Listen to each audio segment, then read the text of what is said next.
ഇറാനിൽ യുദ്ധം പൊട്ടിയല്ലടാ കഞ്ഞുകുടി വേണം, റോസ്റ്റല്ല കഞ്ഞി കുടിച്ചില്ല. മിഡിൽ ഈസ്റ്റിലെ എല്ലാ പ്രയാസവും അതിന്റെ പറയാൻ കഴിയില്ല. ഇറാനിൽ യുദ്ധം പൊട്ടൂല, പൊട്ടിയിരിക്കും. എന്ന് നിനക്കറിയില്ല.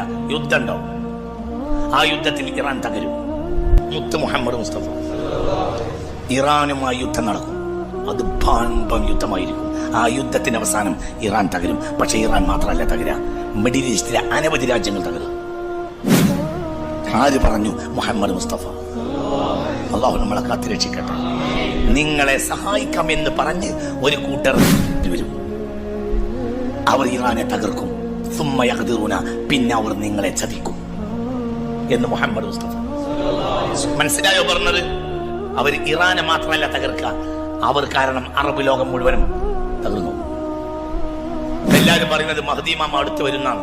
മഹ്ദി ഇമാം വരുന്നല്ലടാ, ബെരണ്ടെന്ന് പറയണ എങ്ങായി.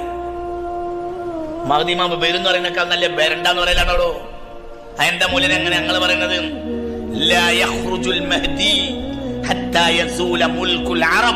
അറബ് ലോകത്തിന്റെ മുഴുവനും അധികാര രാജ്യങ്ങൾ നഷ്ടപ്പെടാതെ മഹ്ദി പുറത്തു വരികയില്ലെന്ന് മുഹമ്മദ് മുസ്തഫ.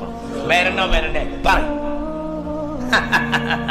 നമ്മളിങ്ങനെ ബ്രോസ്റ്റൊക്കെ തിന്നിങ്ങനെ ഉഷാറായിട്ട് ഇങ്ങനെ നമ്മളും നമ്മളെ പെണ്ണുങ്ങളും കല്യാണത്തിൽ ഇങ്ങനെ ഉടുത്തും മാറ്റി ഇങ്ങനെ നടക്കുന്നതിന്റെ ഇടയിൽ മഹ്ദി അസ്സലാമു അലൈക്കും എന്ന് പറഞ്ഞിട്ട് വരിക.